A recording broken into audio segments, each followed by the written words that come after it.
Hi, everyone. Welcome to Jube School Live. We are super excited to be here today with Brendan Boyd making puppets with you.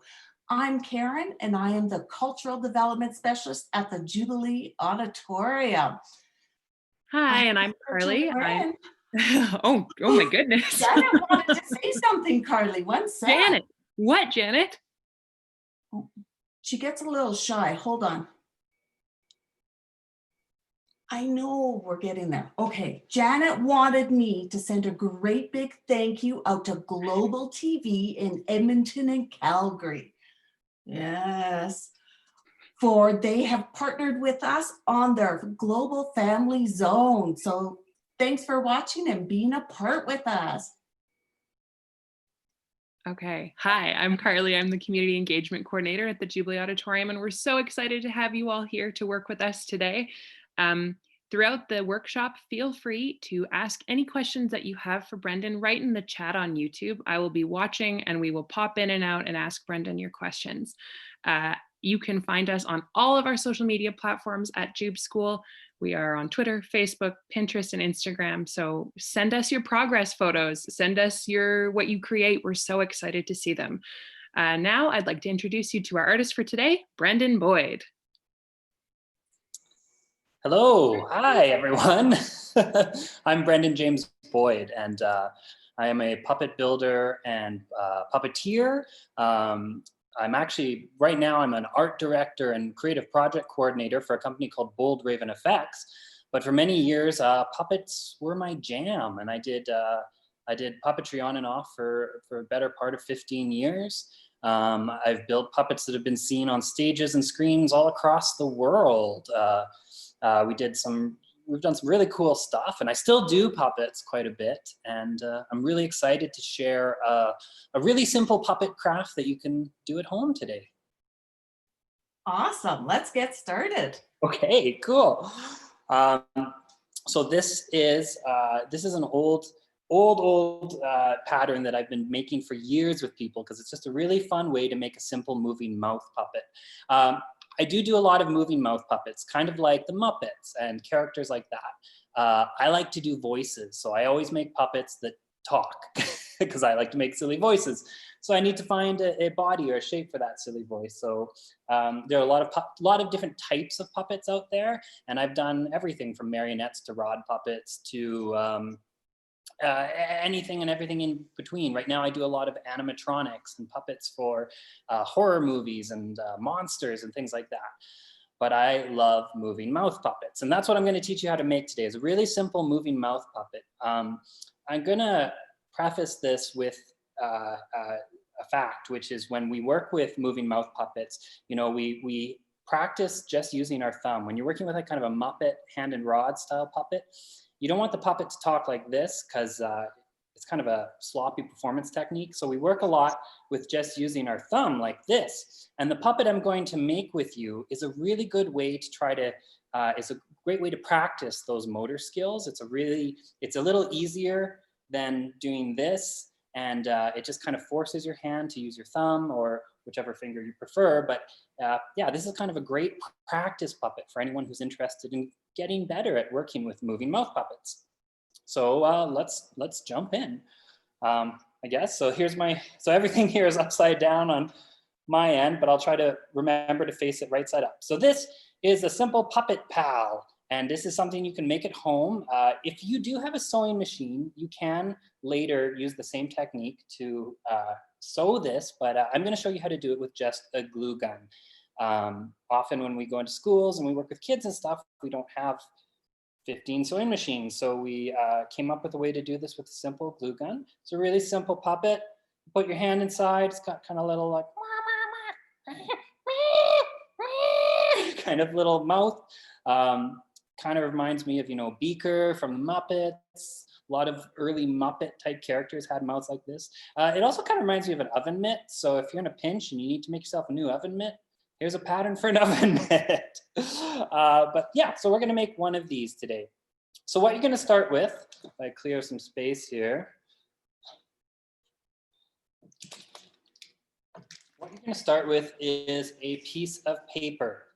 just a piece of normal 8.5 by 11 printer paper, and you're gonna want a Sharpie. Okay, and what we're gonna do is we're gonna make a very simple symmetrical pattern. Now I recommend for your first one, we are gonna do sort of a curve shape. It's just a great way to start. It's an easy one to flip inside out once we glue the pieces together. But what we're gonna do to make that shape nice and symmetrical is we're gonna take our 8.5 by 11 piece of paper, and we're gonna fold it in half. We're just gonna go edge to edge. It doesn't have to be perfect. And we're gonna fold that piece of paper in half like that, okay? Great. All right, once you've done that, make sure that you know which side is the folded side and which side is not the folded side.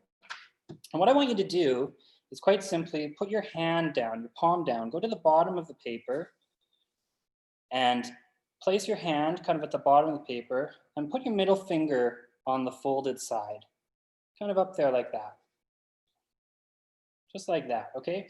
And what we're gonna do is we're gonna draw a really simple arch shape just around our hand like that. And what we're doing is we're making sure there's room inside this puppet for your hand.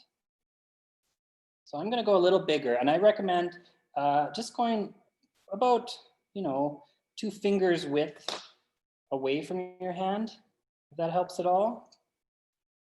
And I like to do a nice little kind of, call it a tombstone shape. A little glove shape like that. And that is the beginning of your first pattern.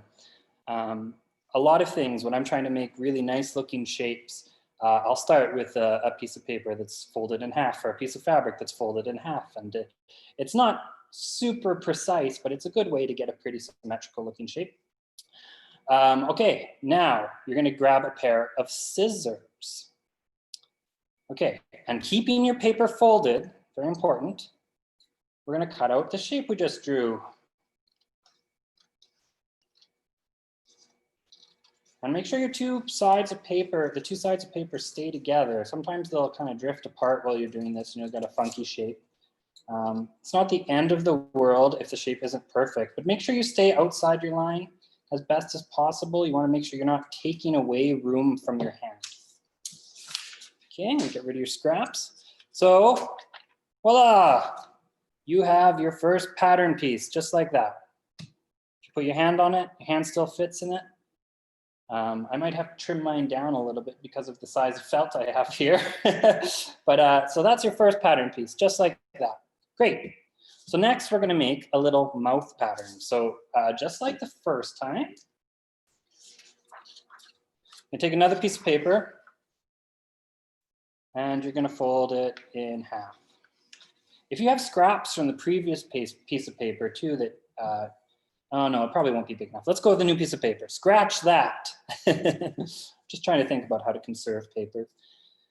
We try to recycle paper here much as possible. Okay, so now we're gonna draw our mouth shape.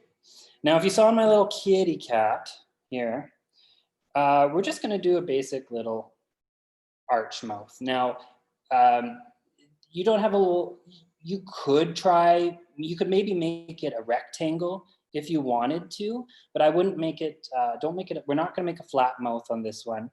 This isn't very flexible material, so you need to make sure you have that hinged part that can open and close. So I would recommend doing a shape like this, and if you wanted to, you could square the edges.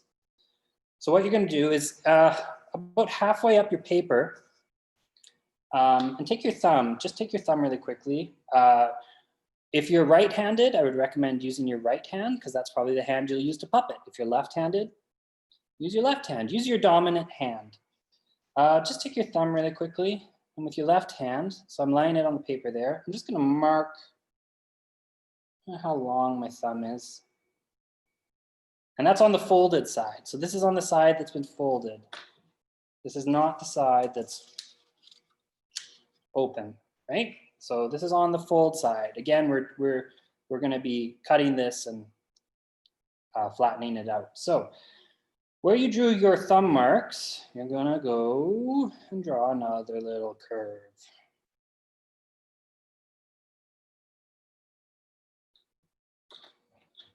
Like that. Okay, now this part's very important.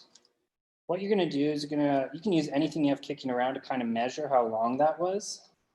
So mine is a half of a Sharpie long. And then you're gonna mark where that is down here. It doesn't have to be exact. And then you're gonna mark a little farther than that. And what we're gonna do is we're gonna create the piece that's gonna fold over and create the inside of the mouth. So what you're gonna do is you're gonna go like this. We're gonna go out that way. And then we're gonna create a big square below our mouth.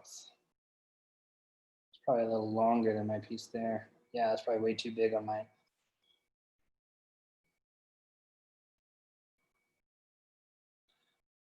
Square like that. So you've created this kind of shape where you've got the curve and you've got this big square that's attached to the bottom of the curve, all right? Next, we're gonna cut that out.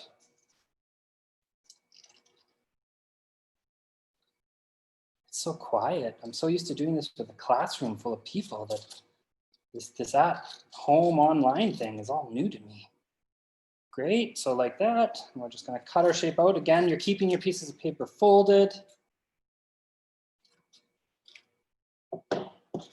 Hopefully you drew it on the folded side, and when you flatten it out, voila, you have your mouth pattern. Good pro tip is we always label all of our patterns. When I'm working in a shop and I'm making more complex puppets, I'll have like 38 to 86 pattern pieces. So it's and they all look like this. They're all little pieces of paper, especially when I'm prototyping a character. So it's very important that first of all, you mark which is the top of your puppet. So the top of our puppet is sort of the top of the curve. You mark which is the bottom, and you mark what it is. And so this is the body. I'm gonna say V1, this is my prototype. So that's what I've done, I've labeled it like that. And same with the mouthpiece we just did. We're gonna mark the top, the bottom, and we're gonna say mouth. Like that. Always label your patterns. And actually when I always draw like a little compass on my pattern pieces like that kind of thing, so I know what is what. Okay, fantastic. Is this an okay pace? Am I moving okay? Should I slow down? Are we doing good? Totally. I just thought I would pop in and remind everyone who's watching the video that if, as you're going along, you feel like, oh no, what's going on? Or you need to pause the video, do it. You can press pause and we'll wait for you. Well, we won't wait for you, but the video will wait for you. And then you can press play when you're ready again. Oh, cool. Fantastic. Yeah. You don't need me to stop at all. Great. I mean, I can pause too. I can just freeze. And oh, it wasn't on my face, it was on my hands, but that's okay. Okay, so now we've got our body and we've got our mouth. So the next thing is we're gonna go back to our body pattern. And what we're gonna do is we're gonna use our mouth template. We're just gonna use this part of the mouth template to figure out where we're gonna place the mouth on our body. Now, if I put my hand down on my body pattern and I look at kind of where my thumb goes, I'm gonna imagine I'm wearing this puppet and this puppet's over my hand, right? And so I probably want the mouth to be about the height of the thumb. So I just made a little mark there to remind me, I'll put it on my center line there, where the top of the mouth should be, because that's where my thumb's gonna go. And then what I'm gonna do is I'm gonna take my mouth pattern. Well, I'm gonna cut into my word body a little bit there, but that's okay. And I'm gonna trace the mouth pattern onto this pattern. If you really want them to be perfectly centered or perfectly lined up, you can always fold them like that. Put it over like that, and then it lines up nice. Those two center lines line up nicely, but you can also do it up flat by lining up the two folds. So you're gonna draw a little grumpy face like that. This puppet pattern is by default grumpy or shocked. That's generally how it goes. And I mean, most puppets are grumpy or shocked. Most of the puppets I've met are grumpy or shocked. I mean, there's pretty laid back puppets too. All right, so once you've got your little mouth arc, so you got your big arc, you've got your smaller mouth arc there. I'm forgetting how to talk here. You're gonna fold it back in half and make sure your mouth is coming off of your folded side, not your open side. And what we're going to do next is we're going to cut out our mouth. Oh, before you do that, just so you remind yourself what to cut, I'm gonna draw a straight line across the bottom. So going back to our mouth shape there, draw a straight line across the bottom, just so you know you're cutting out all this. Hey, Brendan, do you have time for a question? Oh, I sure do. Okay, coming in from our YouTube chat, we have a couple questions. This is a two-parter. So the part one of this question is, what is your most favorite puppet you have ever made? Oh my goodness. Okay. Mhm. So, my favorite character is actually the one that you saw in the ads for this, is Nino. He's this green fellow back here, and maybe he'll come and hang out with us in a little bit. Ooh. Nino, so when I started making hand puppets, Nino was actually one of the first characters I ever made. Now, this is not the original Nino. I made the first Nino about 15 years ago out of scraps that I was picking up out of the garbage. And I ordered some, like the structure I made out of scraps. And he was actually, fun fact, he's actually inspired by Beauty and the Beast. I was a chorus member in a production of Beauty and the Beast. And there's that part where they go, you know, that Maurice comes in all flustered and he talks to the people and they're making fun of him in the tavern, and they go, with a long ugly snout and spooky yellow eyes. And so I started making that, and Nino actually started as kind of a monster, but as I was making him, he got really cute. And that's what I did during Q to Q, Beauty and the Beast, is I built the first Nino. And he's just become my guy. He's become my character, and I've rebuilt him about 3 times now. And yeah, hoping to do some more fun stuff with him in the future. That's awesome. Part two from the same question asker is, what is the most favorite movie that you've ever worked on? My most favorite movie that I've ever worked on? A lot of my favorite movies that I've ever worked on are probably the more independent horror films we work on, because we get to make. I've worked on some pretty cool big budget films, like I've been behind the scenes on shows like Supernatural. I just worked on the new Ghostbusters film in Calgary. But it's always the little low budget independent films where you've got no money and you've got to make magic happen with no money and no time, and you're up for 24 hours straight building a monster.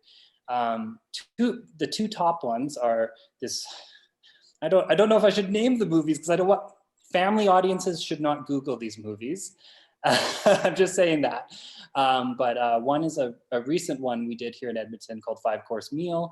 And it was really gross, and it was just really fun. It was a really good cast, a really good crew. And then we just worked about a year ago on one called Central Dental, which is also a horror movie, but we made a giant man-eating tooth, like a tooth that walked around.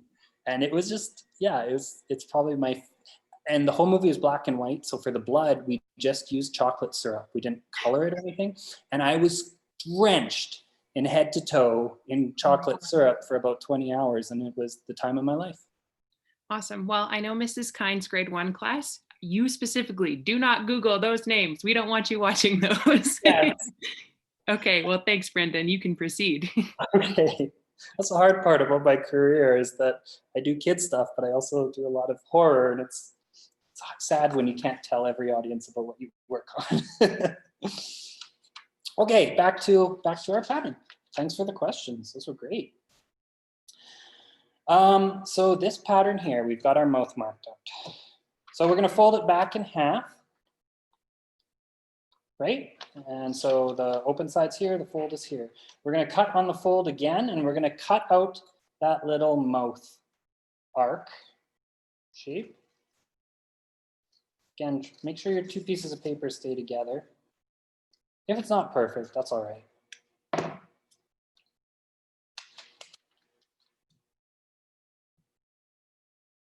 Just like that.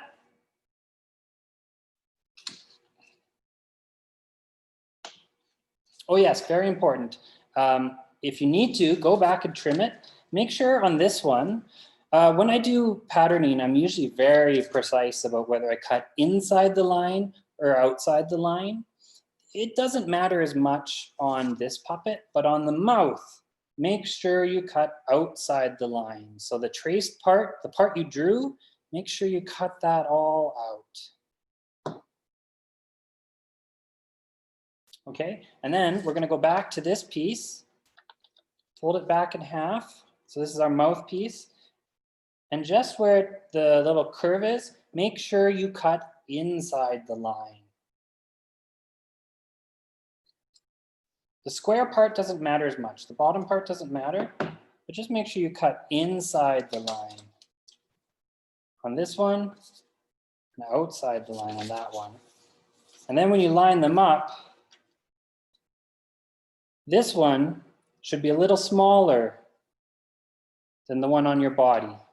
I'll turn it around the other way there.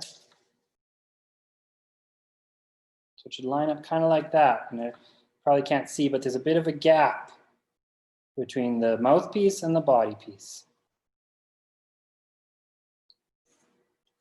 Fantastic. Okay, so we have our pattern pieces now. I'm just gonna check my felt. I think the pieces of felt I pre-cut for myself are a little small. So what you're gonna do next is you're gonna grab two pieces of felt that are the same color, that are hopefully big enough for your pattern to fit on.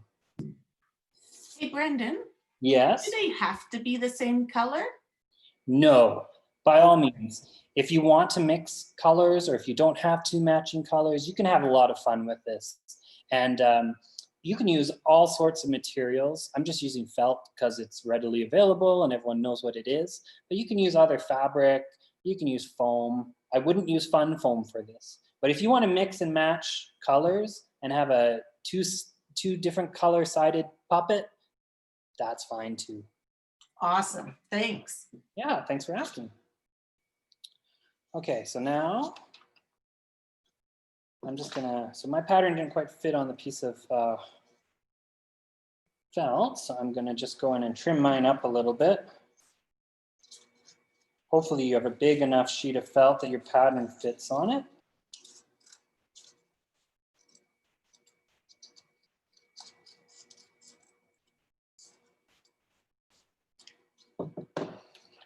I also have a really big hand, and I assume if there's any kids making this at home, your puppet's probably a lot smaller than mine. If you want to make it really big, that's okay too, but I usually just make it so it fits my hand perfectly. Okay, so I've trimmed my pattern, and so what you want to do is take your body pattern and your piece of felt. So your first piece of felt. So you got two pieces of felt that are going to be the two sides of your body. Okay, so we're going to start with one piece of felt. Now, if you can, use a marker that is the same color as your felt for this step. It'll just make sure that we don't have any unwanted dark lines on our puppet. If you don't have a marker that's the same color, that's okay. You can always cover it up. You can always decorate it. You can always add accessories. I like to use a marker that is the same color. If you have chalk handy or anything like that, you can also use that because chalk can just rub off afterwards. But I would recommend using a marker that is the same color as your felt. And what you're going to do is you're going to take the bottom of your pattern and line it up with the bottom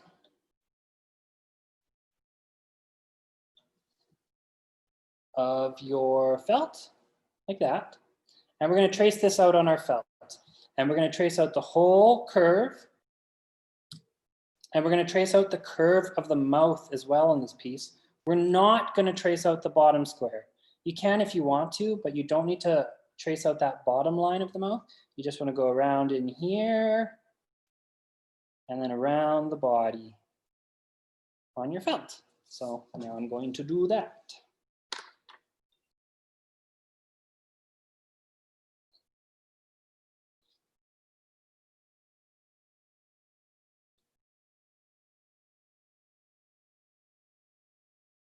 And we use Sharpies for everything. Everyone in the industry, even the Jim Henson Company, uses Sharpies for everything. I don't know why. We just do. It's just one of those things. Sharpies are great. Sharpies are fantastic. You can do amazing art with Sharpies. Okay, so you should end up with something like that.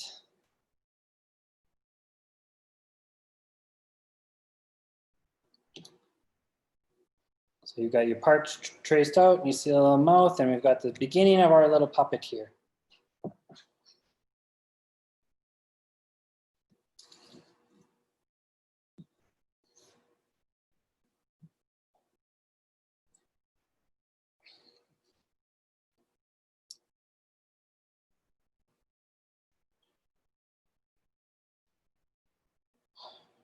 Okay, so this is where it starts to get a little trickier. The next couple steps, if you're younger, you might want some help with this to put it together.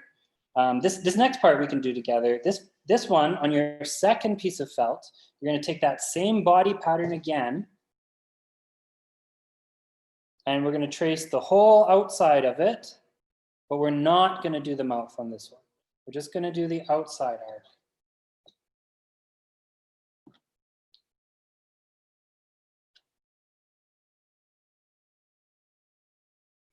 Trace.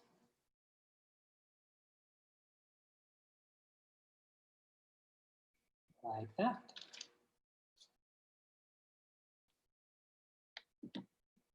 Okay. So you have your two pieces. You have a piece without the little mouth on it, and you've got your little grumpy and or shocked looking puppet. I'm a little puppet. Okay. Now you're going to grab a pair of scissors. Now you want scissors that are strong enough to cut felt.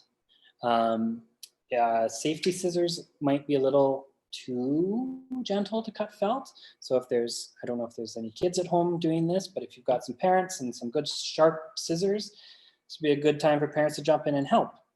So on this one, the one that we drew the little mouth on, you want to cut just outside the line. Leave a little bit of extra outside the line. So I've left a little bit of what we call allowance. I leave about a 1/4 inch. Doesn't have to be exact. Like my felt's cut. My pre-cut pieces of felt were a little small, so I don't really have an exact allowance, but it doesn't have to be precise because we're not lining this up with a sewing machine or anything. So like that. So it's not a perfect cut, and I can still see my lines. That's the important part. Is you didn't cut on the line. You didn't cut inside or outside the line. You left some space so you can still see your lines.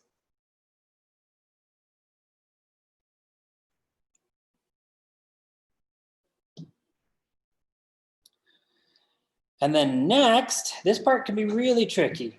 We're going to cut out the mouth. And for the mouth, we're going to cut on the line.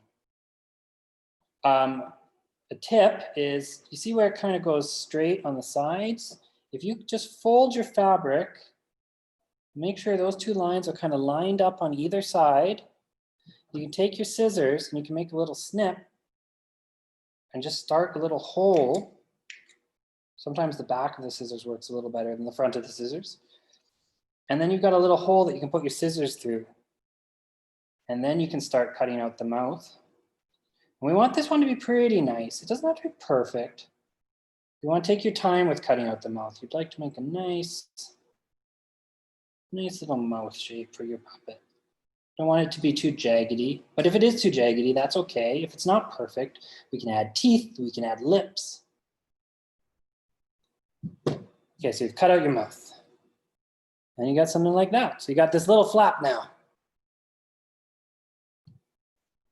And we're gonna just save this piece for later. Cool?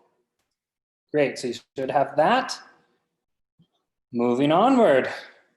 Now we are going to get our mouth pattern, which was this piece. grab that piece and grab a different color of felt than what you've used for your puppet. I like to use red or black for the inside of the mouth. You can use whatever color you'd like though. Oh, and I had a huge piece of red. Should have done my body out of red and then done my mouth orange. Okay, and then we're gonna take this pattern and we're gonna trace it on here. Now, you don't wanna waste your fabric. So when you're tracing patterns on fabric, never trace it in the middle like that. What you wanna do is you wanna go off to the side. You wanna kind of line it up as best you can and look how much fabric you're gonna have left later for other puppet stuff or wonderful crafts. And you got all this great space to work with. So try not to waste your fabric when you trace these out. So put your piece on here and you can use, this one you can use any color marker. Use a dark enough color that you can see. If you're working with a black piece of felt, it's gonna be a little tricky to see. So make sure you can use a silver Sharpie or you can use a piece of chalk. Or if you look, once you trace it, you can kind of move the felt in the light and you'll be able to see where your cut lines are. But for this one, I have a red Sharpie. So I'm going to use a red Sharpie.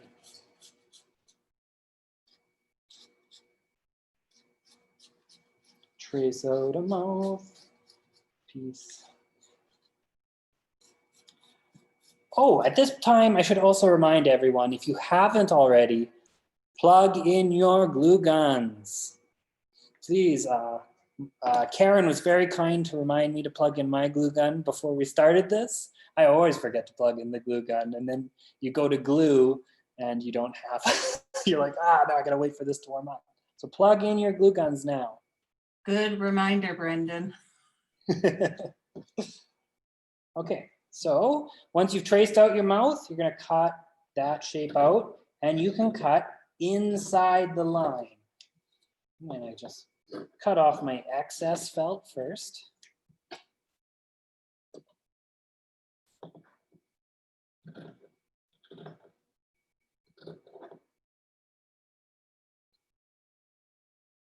Yeah, if you do sometimes very hard to see, and I've got this silly lighting set up here, which isn't helping me, but that's all right. So you're cutting inside the line.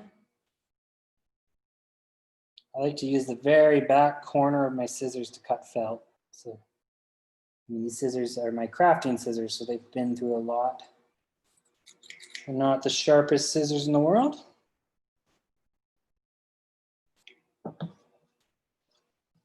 And again, it doesn't have to be perfect. Like you can have a lot of fun with imperfection on this, especially if this is your first time ever making a puppet. I can tell you now that even though I make some really cool puppets and I make monsters and stuff like that, I've made a lot of really ugly puppets in my time. I've made a lot of really bad puppets, and they weren't bad. They were just, you know, as you get better and you practice more, the puppets get your puppets get more refined. You know, it takes the first, like I said earlier, this is not the first Nino. I've made about 3 of him. The first Nino was held together with hot glue in a dream and was falling apart all over the place. And this Nino is perfectly patterned and beautifully sewn and has removable features. And it took me 10 years until I got good enough to really make refined characters and really figure out. So don't be too hard on yourself as you're making puppets. A lot of puppet builders out there embrace sort of a rougher craft, a rougher style, because for them it's more about the expression of the character, wherein just because of the way my mind works, I've spent most of my career trying to get really clean and really refined, and it's all about what you prefer, but all is acceptable. All is well in the world of puppets. Okay, so let's go back to our top view here. Thank you.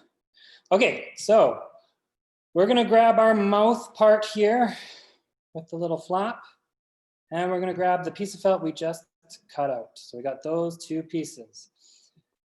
Now, this is where the hot glue gun comes into play. So if you are using a little blue at-home craft glue gun, just does anyone else on here have one? I've got my big glue gun, but Karen, do you have a little craft glue gun?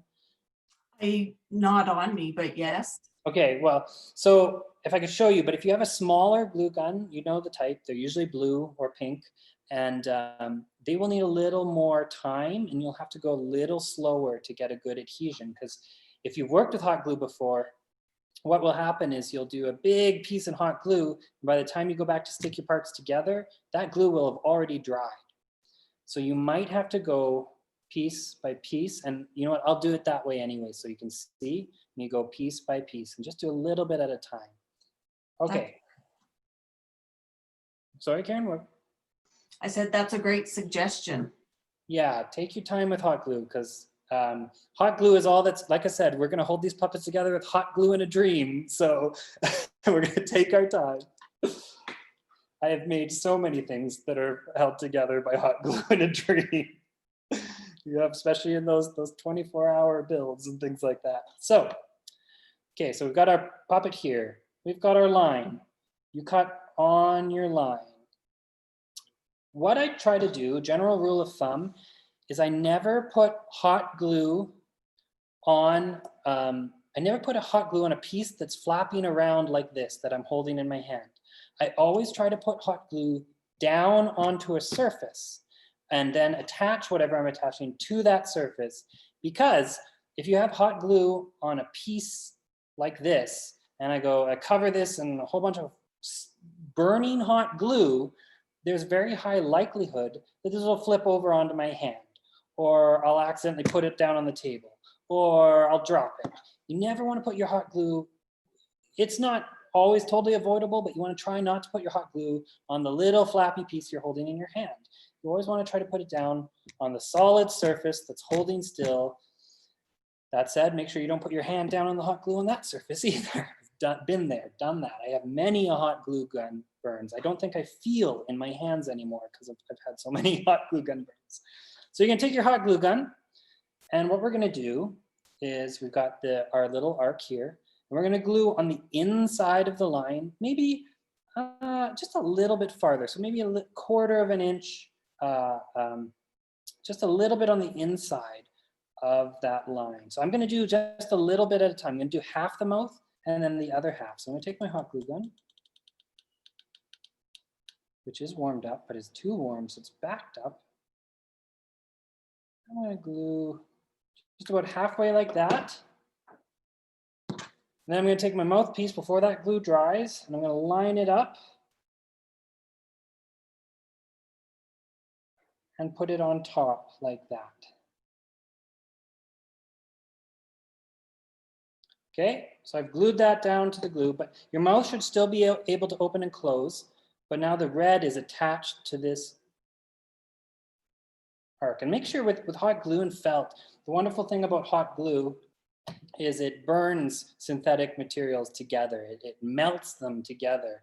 There's people out there who don't think that hot glue is a real professional tool. I will tell you, having worked in professional shops, everyone in film and television and prop making uses hot glue. It is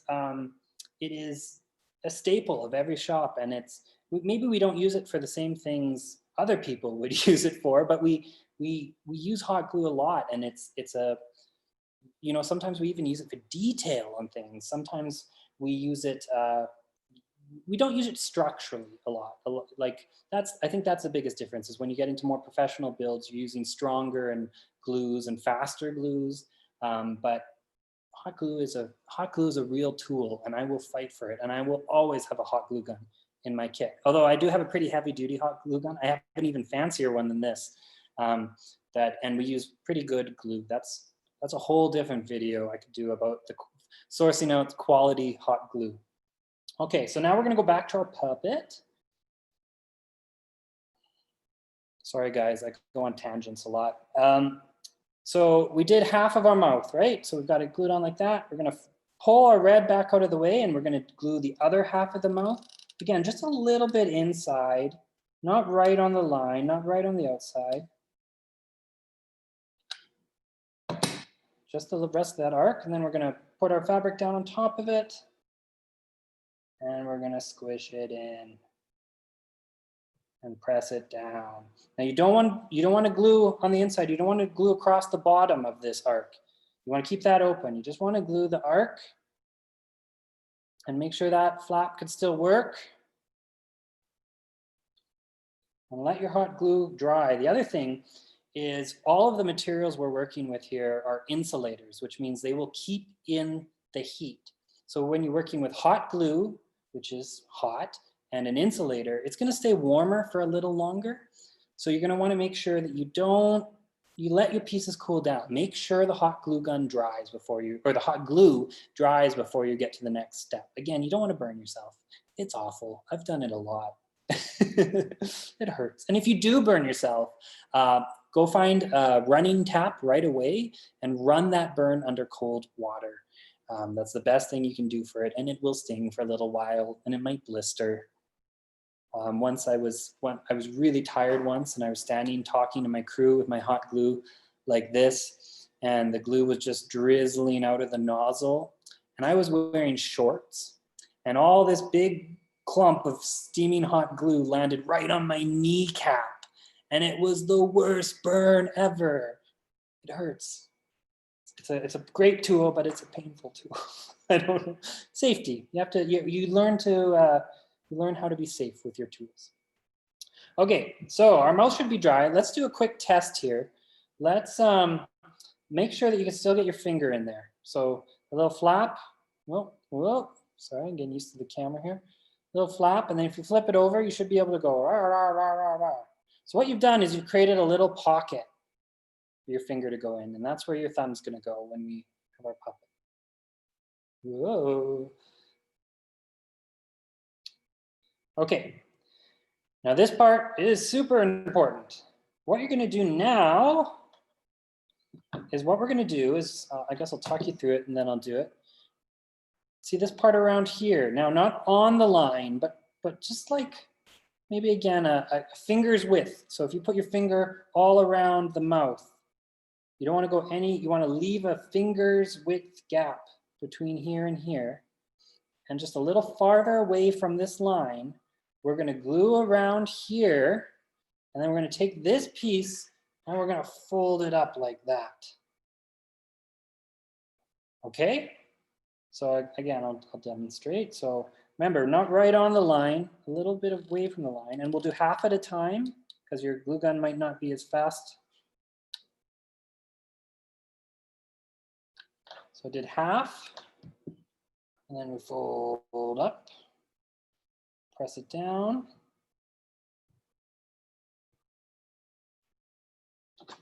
Do a check and make sure your mouth still opens. Good, you don't have glue coming out, you didn't accidentally glue your mouth shut.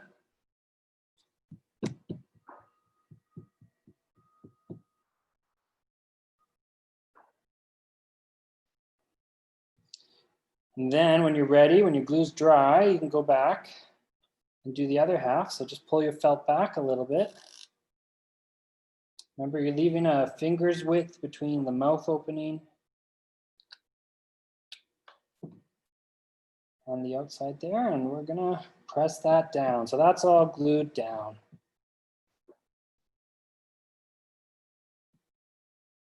So what you got now, oh yeah, I gotta let my glue dry so I don't burn myself. You got this little puppet that's been patched up.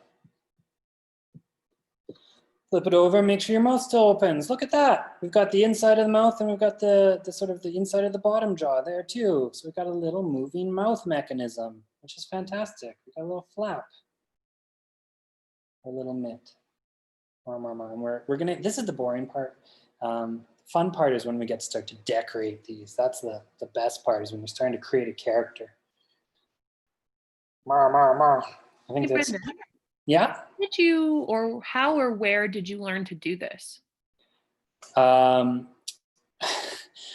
in my day, which wasn't too long ago, believe it or not, for the early part of my teenage years, didn't have a computer. This was back before everyone, yeah, we didn't have the internet in our house. And I actually, so when I was a little kid, Alberta puppeteer named Marshall Winnichuk came to a festival in Fort McMurray where I grew up, and he had a marionette show. He had a marionette variety show, and I was 4 or 5 when I saw it, and I was enamored. I was like, what? This is a thing that people do? I can do this? And my family loves this story, as I walked out of that show and said, when I grow up, I'm going to be a puppet man.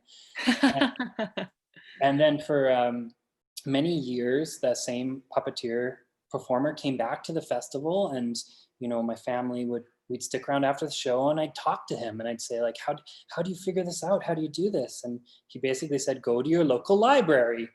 And I actually learned most of what I know now from books. Wow. Believe it or not, books. And I didn't read my school textbooks. Oh, I shouldn't say that. Schools are watching. But I was fascinated with puppets, and the local library used to laugh because I'd rent the same 6 books out every week. Like, I just kept them for months and months and studied. I probably didn't even really read them. I just studied the pictures and was like, how are these made? What are these made of? And recognized, got obsessed with the textures. My father worked in theater, and my mom sometimes was a costume designer and prop designer. So they would start to I'd say, I want to make this. And they started to help me find these materials. And I just started figuring it out with the help of these books. And then now, like when I entered my early 20s, suddenly all this information was coming out online, and suddenly you have all these people doing things like this. And I mean, now you can go online and you can find courses to make puppets, and you can learn many things online now, right? Just like this. So I am happy to be sharing this wisdom with people who can learn this a little faster, and who knows, maybe they'll be a better puppet builder than me because they started with this information a little sooner. Thank you. Okay, that said, nothing beats years in the trenches, as they say. It takes some experience and hard learning too to figure out how to make this a career. We'll say that you got to kind of jump into it and start trying things and make mistakes and learn from your mistakes. And there's a lot more to making a career out of this kind of work than just knowing how to make puppets. Okay. Unless you just want to own a puppet shop and just sell puppets, you could just sit at home, make puppets, and run an Etsy shop, I guess. All right. So we're going to go back to our body pattern. So we've got our piece flipped. Make sure you put your thumb in there. You practice, make sure it works. Oh, wow, we got half a puppet. But oh no, my hand is still exposed. Ah, it's the naked side of a puppet. We better cover it up. So now what we're going to do is we're going to take our pattern again. And we're going to line our pattern up with so this is not the same side. This is the back now. We're not going to line our pattern up this. We're going to flip it over so we can't see that red. And we're going to line our pattern up with our mouth and our bottom. And we're going to center it.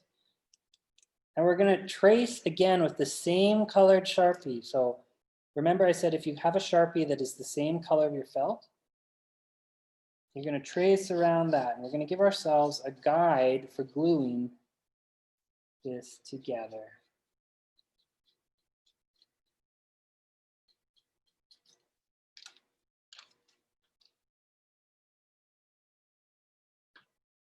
Okay, so what I've done is I've traced a line on the outside there. So I lined this up on the outside with my mouth, like that, and I've traced around there, and we've got this lovely line on the outside, which will act as a guard.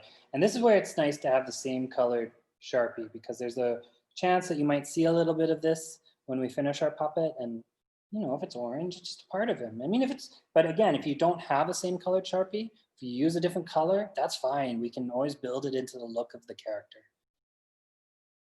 Or maybe it's just, who knows, maybe this puppet's just a prototype. Maybe this is just a test round and you want to improve upon it and make it better later. And sometimes when we make puppets, the first thing we do is we make what we call prototype, which is a very ugly version of the puppet where we test everything and we glue everything and we put little marks all over it, little arrows, and it's because we know what we're going to do with that prototype is take it apart, refine that pattern, and rebuild it again later.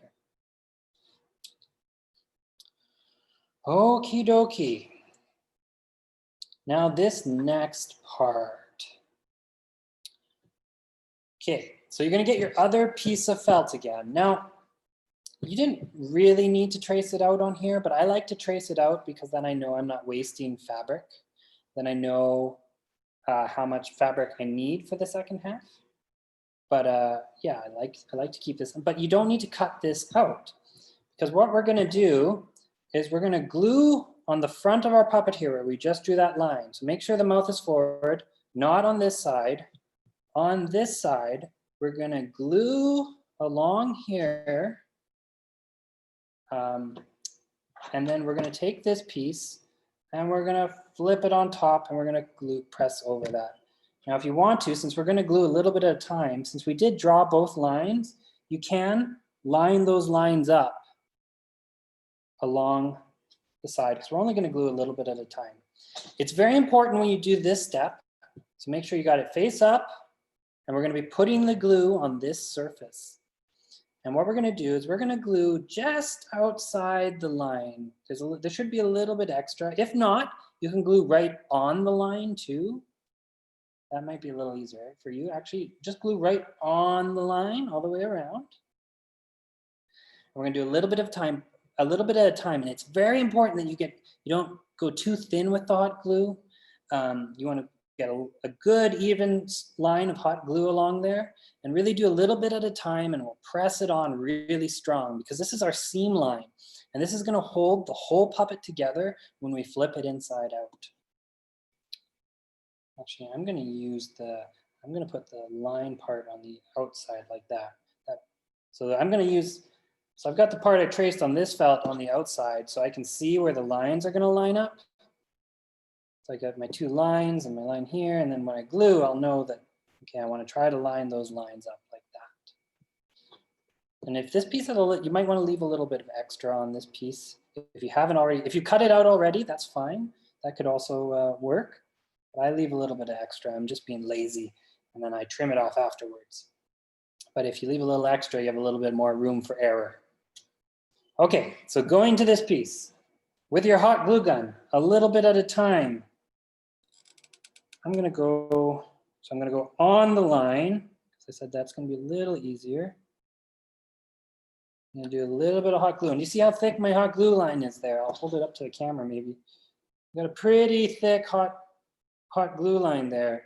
You want some really good hot glue because you want this to be really strong. And then I'm going to line my lines up here and then really press down. And you want to press, you see I'm pressing outward so the extra hot glue doesn't go in. The extra hot glue is coming out this way. And I'm really pressing down because this is where I was talking about with synthetic materials. They kind of melt together. So that's usually recommended that you use most people don't know this, but you should use a hot glue gun in a well-ventilated area. I mean, it's not, hot glue itself is non-toxic, but sometimes some of the stuff you're gluing together, there's a little bit of a smell or anything. Avoid that. You can always open a window if you're crafting at home with a hot glue gun. Man, we should do a whole video on hot glue safety. That'd be fun. And all the cool things you can use hot glue for that you didn't know you could use hot glue for. Ooh, okay, we're doing this again sometime. I mean, you've done several of these, but now I'm addicted. This is fun. I hope everyone else is having fun. Okay, so we're going to continue to glue along our line on our bottom piece there. I'm going to go a little bit farther up. And just do a little bit at a time, just to make sure you're getting a good coverage. And as long as this piece covers the whole bottom piece that we're putting the glue on,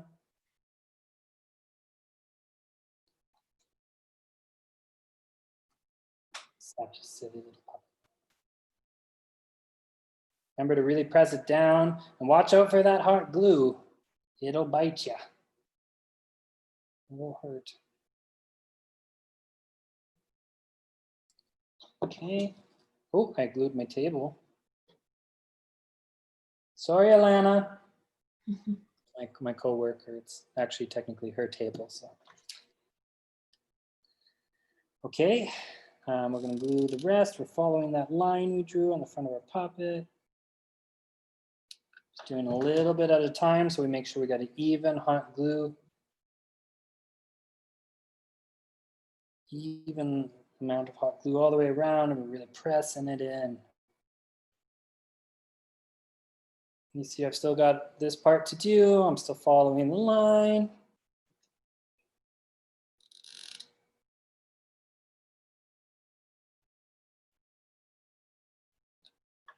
I'm going, you can do smaller sections too if you've got a little hot glue gun that's a little slower than mine.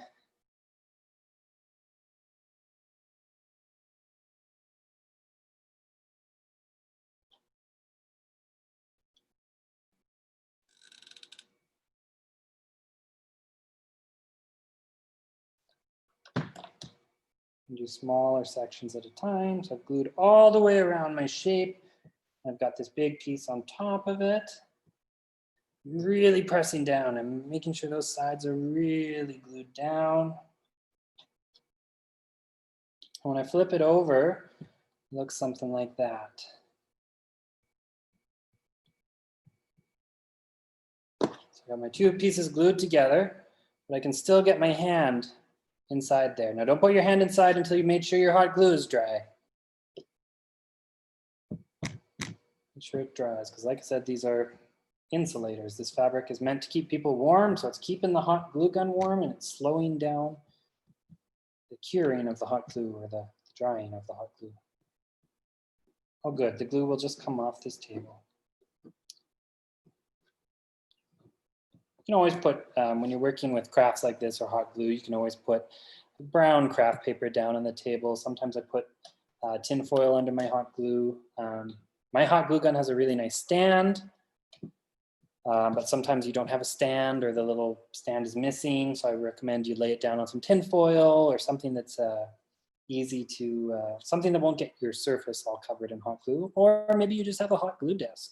Maybe you just have a table that's covered in hot glue. You're okay with that. Okay, so we've got our two pieces like this. They're sandwiched together. I'm gonna go in and I'm gonna trim off my excess, being very aware of where my hot glue seam line is. Because down here, it didn't quite line up. So I'm gonna start a little higher here and I'm just gonna trim off. See all this extra outside of my curve? I'm just gonna trim that off. You may have cut your pieces out already and they already line up, which is great. Makes your job a lot easier. Who's this guy? Who's this guy who says he's a puppet builder who didn't do that in the first place? There we go. Okay. So you got your two parts glued together. You can still put your hand inside, but what's wrong with this? Where's our mouth? Our mouth is covered up. Okay, so make sure, before we do the next step, absolutely make sure your hot glue is dry all the way around. And don't glue the bottom. Don't glue the bottom shut. Just glue this, our two curves. Fantastic.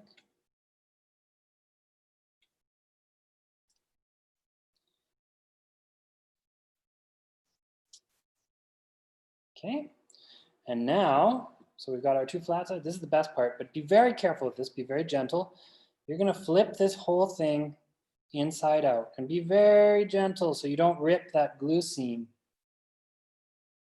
you just made. Crafters out there might obviously have already caught on that you could do this whole process with a sewing machine if you'd like to. I just thought, you know, I started with hot glue. It's a good alternative. Maybe not hot gluing clothes together, but hot gluing puppets is okay. And I'm flipping it inside out. Forgot where my camera was there for a minute. And I have a little shape like this. And we've made ourselves a little puppet that you can put your hand inside. And you can go mer, mer, mer, mer, mer, because that's a sound puppets make, apparently. Mer, mer, mer, mer, mer, mer. Like Beaker or any other puppet out there. So yeah, so now we've got our little puppet form. And this is the fun part, is we can now start to decorate this puppet. So again, if you messed up anywhere along the way, you can go back and try it again. That's why I wanted to do this with really affordable materials. This is a good way to just figure out basic patterning. Like this is, you just made your own pattern and put it together. That's really exciting. I think it's exciting. Okay, so now we're gonna make this puppet into a character. Hey, Brendan, Yes, we have about 15 minutes left. perfect, that's great. Thank you for letting me know. You're welcome. That timed out nicely. Okay, so this is the fun part. Where's my kitty cat? This is the fun part where we get to decorate and make a character. You can use anything you like. I love using fun foam because fun foam, you can get it at Michael's, you can get a big pack for like $6 that comes with all these great colors. And it's easy to work with, it's easy to cut, and you can make fantastic shapes out of it. You can layer it. More advanced crafters do all sorts of cool stuff. Like cosplayers use, this is essentially EVA foam, and cosplayers use it to do all sorts of crazy stuff. You can make armor out of this stuff. You can get it all sorts of thicknesses. But basic craft foam is the best and my go-to for fun activities like this. So what we're gonna do, I guess, to start your character, I would say the very first thing you should consider is the eyes. The eyes of the puppet are the window to the soul, so to speak. The eyes are what bring your puppet to life. Now you don't have to give it normal eyes. You can give it, here, I'll cut out some circles. So what I like to do when I'm making the eyes, so that they're kind of similar-ish, is I take two pieces and layer them on top like this. And oh my goodness. You can use a template to trace out a circle. I would highly recommend that, but you can also just freeform it. The eyes don't have to be perfectly circular. They can be oval, they can be, I don't know, with kind of an oval shape. I like, all my puppets have really big, wide eyes. That's just one of my things. I like really big eyes because the eyes really draw attention to where the puppet is looking. So we can do something like that. You can get really big eyes. And make it scream or something, and I'll make a couple pupils, but I'll show you some different things you can do.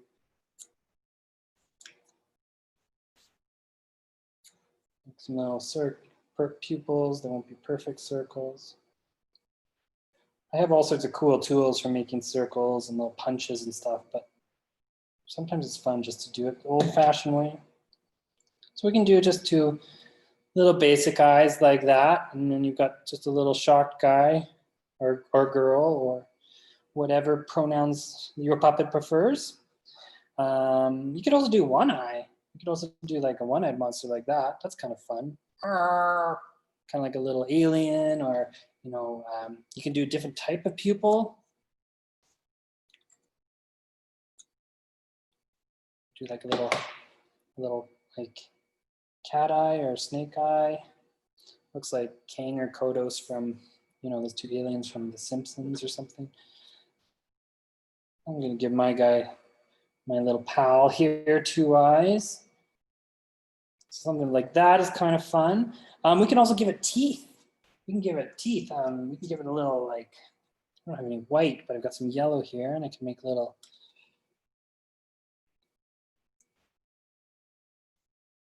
This is the part that can take hours.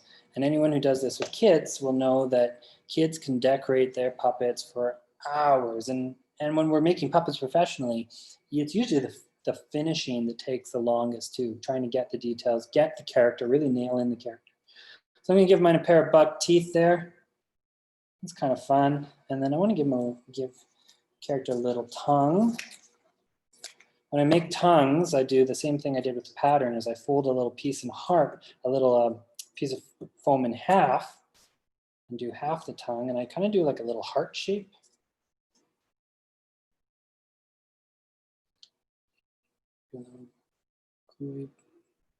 thing at the bottom. Look at that, I got a little tongue. I'm gonna put in a little tongue that I could glue in there.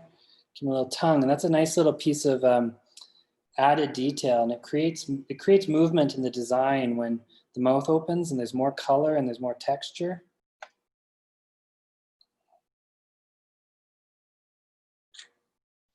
So it's a little screaming tongue.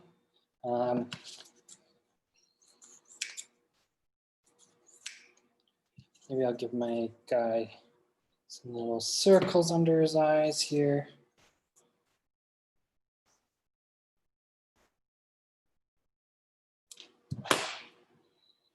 Oh man, my puppet's really tired, needs more coffee. Building a puppet, trying to do it upside down so you can see his little face as it comes together here. Now, if you have any scraps of your felt too, you can use your felt to do other things. I don't have a lot of scraps left, but I've got a little piece here. I'm gonna make a little tuft of hair. Just make a little spiky haircut. And you can do whatever you want with your puppet. You can glue anything you imagine onto it. If you've got fun for at home or you have other notions or anything like that, glue stuff on, give it a little bit of hair. And you can see how really simple little puppet, a really simple little thing can suddenly become fully realized little character. I love how all the details have just brought it to life.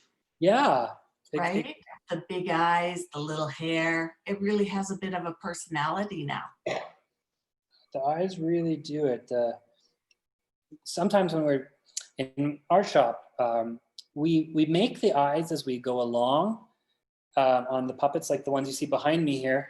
Like these guys back here, we know what the eyes are going to be and we test shapes, but it's tradition when I make puppets that the final eyes and the pupils are the thing that go on very last, because you're kind of working with the puppet, and when you're close to done, I always put the eyes and the pupils, I secure them on last, because then it's like, now you're alive, now you're a fully realized character, now you're a living thing, and then I don't feel so bad sewing it and gluing it and stuff, because I'm suddenly it's alive, it's looking at me, and I feel guilty.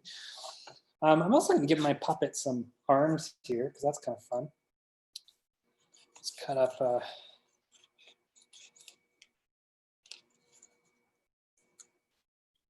We have about 5 more minutes, Brendan. cool. Is there anything, do we want to say anything about the workshop this summer?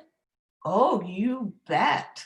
So this summer, Jube Camp, we have 3 weeks of adventure for everyone to participate in. You can register at Jube Camp or jubeschool.com, and you can actually make a puppet with Brendan. Brendan has a 5-day workshop in there called Puppet Palooza, where you can actually make a puppet similar to the one behind him. Yeah, we're gonna make a hand and rod puppet out of polyfoam, kind of like how a lot of the famous puppets out there are made. And it's a little more advanced, but it's what I think we're sending them all kits, right? That's right, we're going to create kits. So should you register for the workshop, kits are available for purchase, and we will ensure that that kit has all the pieces you need to make a puppet. Yeah, it's a pretty advanced puppet. You're gonna walk away with a really cool puppet that your friends and family are gonna be like, "Whoa, how did you make that?" And I know there's a lot of adults out there who have always wanted to build their own puppet too. So this is a great thing. And check out all the other cool workshops that are on there too. How many are there total? There's a ton. Oh, in total, there's 64 workshops with over 30 artists teaching. So it's quite an adventure. You can pick and choose if you're with us for an hour a day or 5 hours a day. It's really up to you what you want to do. Maybe you just want to take one visual art class with Mandy Stobo, and that'll be fantastic. Brendan, there's a last minute question for you coming in from the chat. The question is, have you seen the movie The Dark Crystal? And if so, what did you think of the puppetry? Okay, so a lot, someone who knows me asked that question because the Dark Crystal is actually the reason why I do what I do today. So like I told you, I had a fascination with puppets from a young age, but then when I was a little older, my parents let me watch The Dark Crystal and it blew my mind. The puppets were so different and so real, and the whole movie makes you want to believe they're real living things. And that's what set me on the path of getting into special effects and sculpture and mold making. And even though I love fuzzy Muppets, and I do a lot of those and I make them, I really love things like the Dark Crystal. I love creating creatures and monsters and getting past foam and fur and getting into rubber and things that look like skin. And oh, the Dark Crystal is one of my all-time favorite things. I love that movie. I have that movie memorized. The people who I work with here at my shop have to listen to the soundtrack regularly. And then everyone here loves it, and we all binge watched the new show, The Age of Resistance, together too. The Dark Crystal that's like my dream. When I found out they're doing a sequel to Labyrinth, I'm like, how am I going to get there? How am I going to be working on that? Who do I have to call? Yeah, I love the Dark Crystal. It is one of my all-time favorite movies.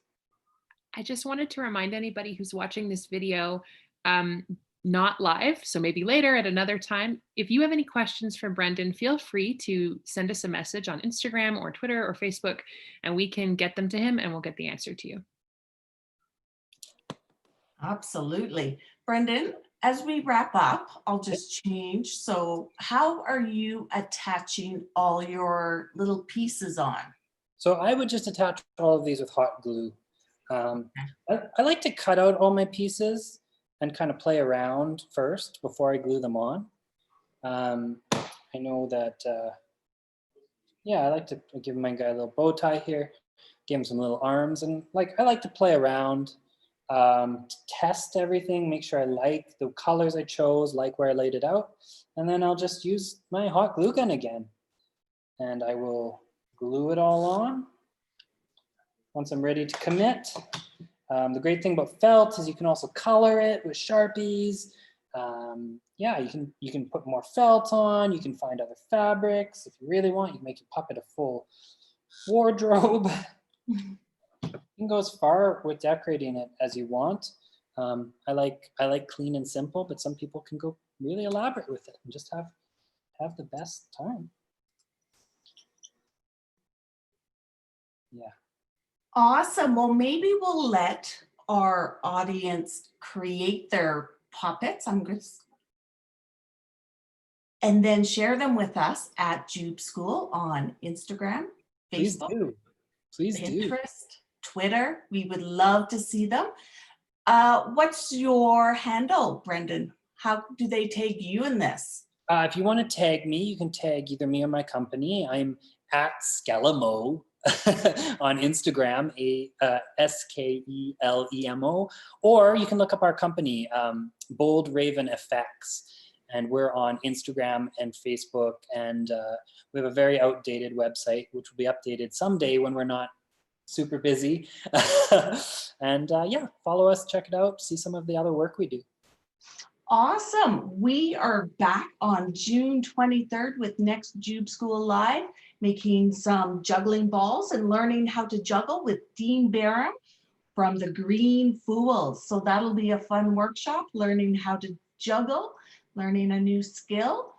And if you want to check out Jube Camp, go to jubeschool.com. Special thanks to Global again for supporting us with Global Families. Thank you again. Thanks, everyone. Bye. Bye.